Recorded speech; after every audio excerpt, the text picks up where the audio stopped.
Salam əziz dostlar. Bugünkü mövzumuz Qaraxanlı dövlətidir. İlk öncə Qaraxanlı dövlətinin yaradılmasında önəmli dərəcədə pay olmuş Qarluq tayfaları ilə tanış olaq. Qarluq tayfaları Aşinə soyuna mənsub idilər və 744-cü ildə 2-ci Göytürk dövlətinin süqutundan sonra Uyğurların hakimiyyəti altına düşmüşdülər. Qarluqlar özlərini Turan sultanı Alp Ərtunqanın varisi hesab edirdilər.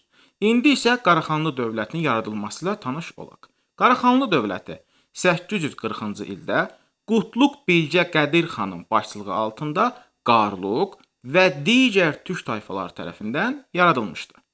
Qaraxanlı dövlətini yaratdıqdan sonra Qutluq Bilgə Qədir xan türkcə böyük xan mənasını verən Qaraxan adını götürmüşdü. Əziz abituriyentlər və müəllimlər, indi isə bura diqqət edək. Çünki Qaraxanlı dövlətinin özünə məxsus bir sıra xüsusiyyətləri var. İlk öncə Qaraxanlı dövləti Qarluq xaqanlığının varisi sayılır. İslam mənbələrində isə Əfrasiyab dövləti kimi tanınırdı və Qaraxanlı dövləti İslam dinini qəbul edən ilk türk dövlətlərindən biri olmuşdu. Qaraxanlı dövlətinin ərazisi Şərqi Türkistan, Yeddisu və Tianşan dağlarını əhatə edirdi. Paytaxtları isə bunlar idi. Qaraxanlı dövlətinin 3 paytaxtı olmuşdu.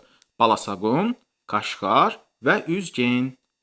Qaraxanlı hökmdarı olmuş Satuq Buğraxan 932-ci ildə İslam dinini rəsmi dövlətliyi elan etdi.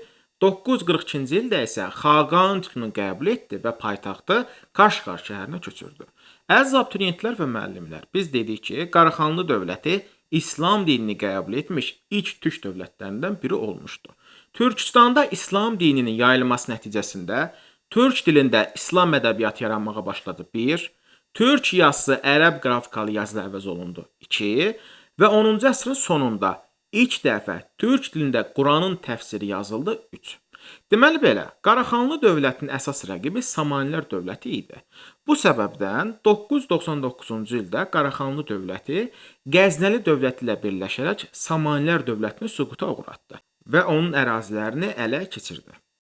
Beləliklə dövlətin sərhədləri bununla da Balxaş gölündən Hinduquş və Qaraqorum dağlarına qədər uzandı. Qaraxanlı şəhərləri ticarət yolları üzərində yerləşdiyi üçün inkişaf edirdi. Paytaxt şəhərlərindən əlavə olaraq Səmərqənd, Buxara, Ürgənc, Termiz şəhərləri əsas ticarət mərkəzləri olmuşdu. Qaraxanlı dövlətində yığılan vergilər əvvəl Xaqan xəzinəsinə daxil olurdu. Lakin sonralar vergilər Xaqan sülaləsindən olan şəxslərin, yəni Xaqanın qohumlarının xeyrinə toplanmağa başladı. Bu isə feodal özbaşınalığına və mərkəzi hakimiyyətin zəifləməsinə səbəb oldu. Beləliklə, Qaraxanlı dövləti feodal dağınıqlığı və daxili çəkişmələr nəticəsində 1042-ci ildə iki yerə Şərqi və Qərbi Qaraxanlı dövlətlərinə parçalandı. Şərqi Qaraxanlı dövləti 13-cü əsrin əvvəllərində Qarakitaylar, Qərbi Qaraxanlı dövləti isə Xarəzmşahlar tərəfindən süquta uğradıldı. Və bu qədər.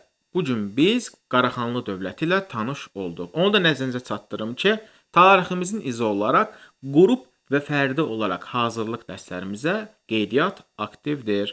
Və əziz abituriyentlər, müəllimlər, ən önəmlisi, onu da nəzərinizə çatdırım ki, avqust ayının 25-dən etibarən dərslərimiz başlayır və avqust ayının 25-dən də etibarən bütün bu PDF-ləri ödənişsiz olaraq ardıcıl şəkildə bizdən əldə edə bilərsiniz. Sadəcə 051 743 8027 nömrəsinə yazmağınız kifayətdir.